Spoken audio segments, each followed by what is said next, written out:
I'm Bob. I like coffee. I also like to tell stories. Here at the Bobcast Coffee, it's time for a coffee break.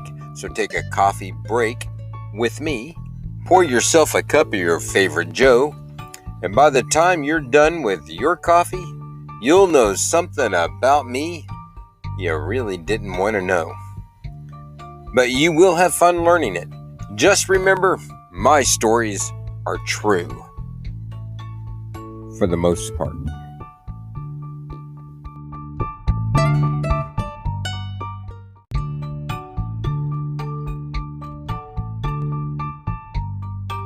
All right, today I am still drinking coffee out of my Arizona mug.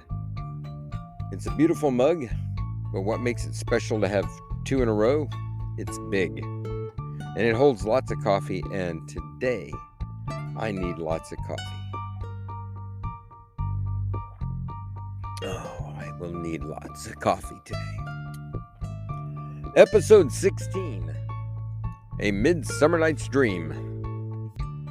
We're not making a joke here. I'm actually talking about the Shakespearean classic, A Midsummer Night's Dream.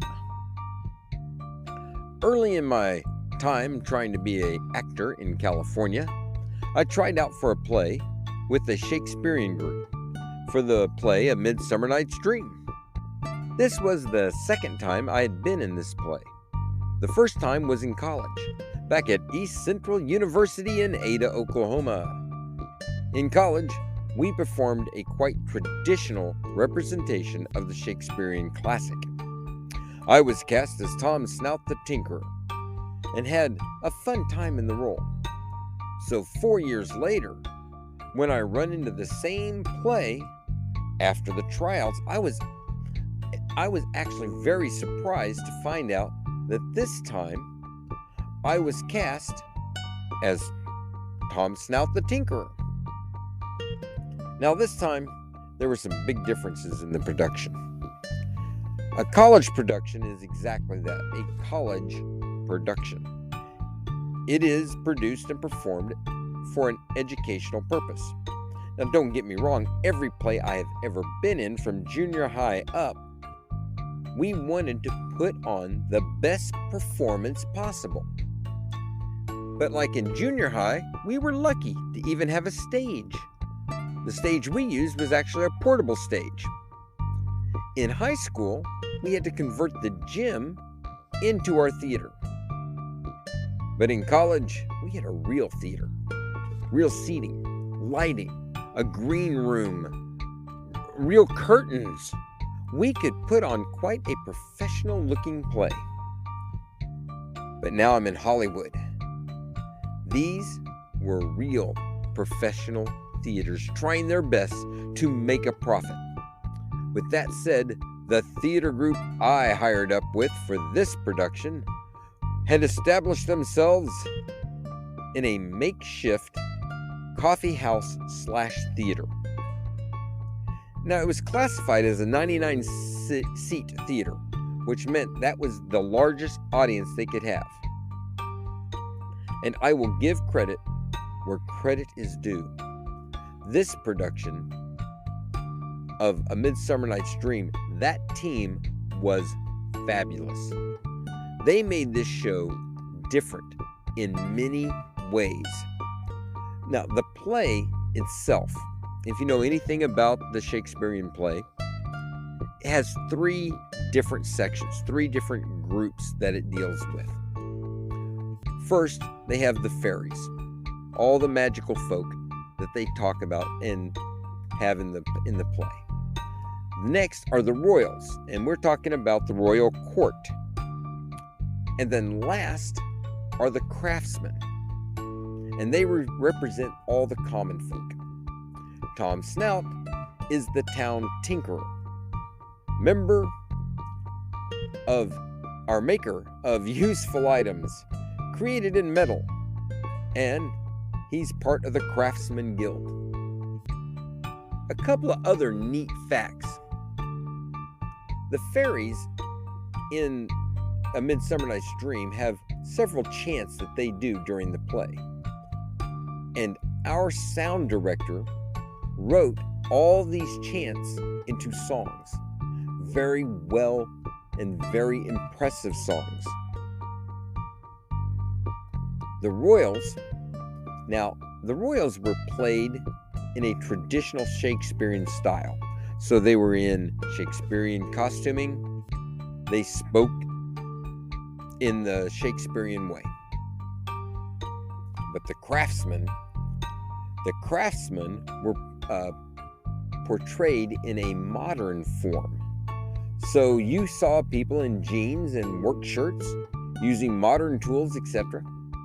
So as a tinkerer, I was dressed in my tan work pants, a tan work shirt with my name Tom on my name tag, and I wore a tool belt with hammers and pliers, screwdrivers, duct tape, measuring tape, metal hole punches, etc. And I also carried my lunchbox everywhere I went, which was a small 6-pack size cooler, which of course carried 6 beer bottles. We also had a tailor who kept with him needle and thread, fabric, scissors, fabric tape measure, and a stool. So whenever he was on stage, he could sit down and keep sewing. Now we had the other craftsmen, but in this tale, the most important is myself, the tinkerer, and the tailor.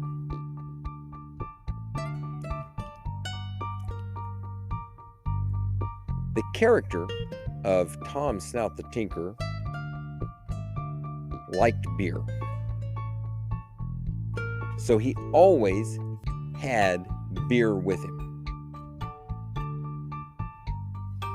The only time he is seen on stage without a beer is during the play within a play that they do for the royal and the court. So to stay standing while doing the play and drinking 7 to 8 beers a night, I drank a non-alcoholic beer that was imported from Germany. Now, there's no way to know the beer was not real beer, unless of course, you could read German. Also, Tom used a fairly fancy bottle opener to open his beers, and he kept that bottle opener in his tool belt. So with a flip of the finger, I could launch that opener up into the air, catch it in the same hand, and pop the top.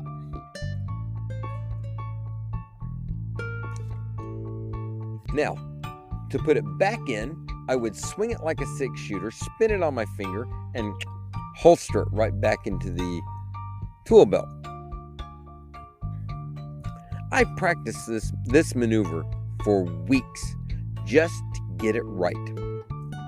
And if I have to say, I thought it looked really cool.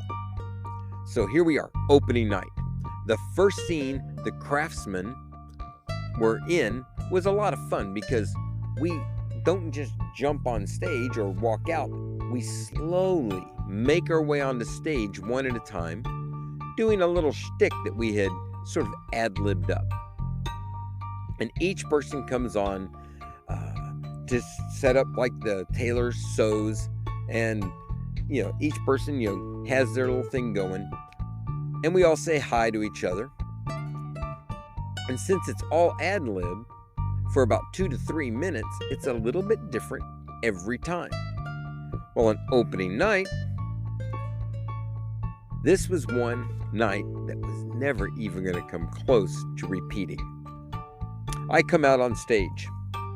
I take my place near the tailor, he was the first one on stage, and immediately I check my watch, and then I grab a beer from the cooler. I flip my bottle opener out, and there is nothing flying in the air because I have left my bottle opener in the green room right on top of my makeup kit. So,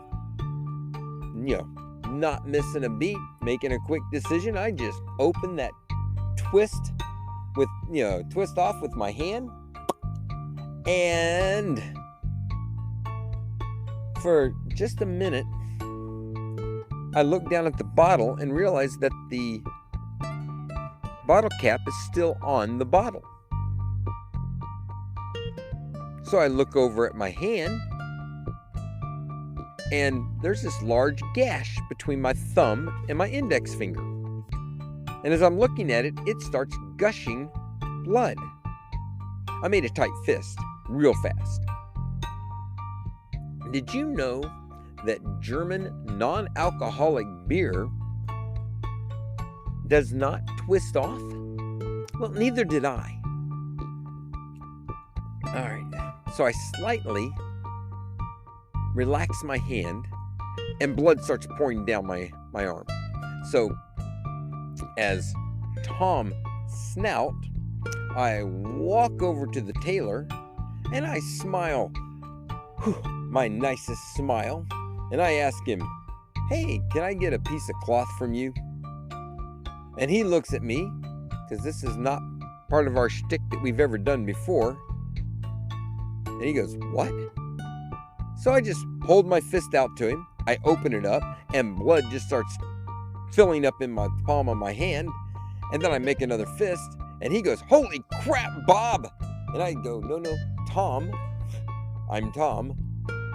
And he wraps my hand up in a white cloth. Really? A white cloth? So for the rest of that night, I am on stage with this blood-soaked makeshift white bandage. And, I never figured out if anybody in the audience ever figured out that this was not part of the play.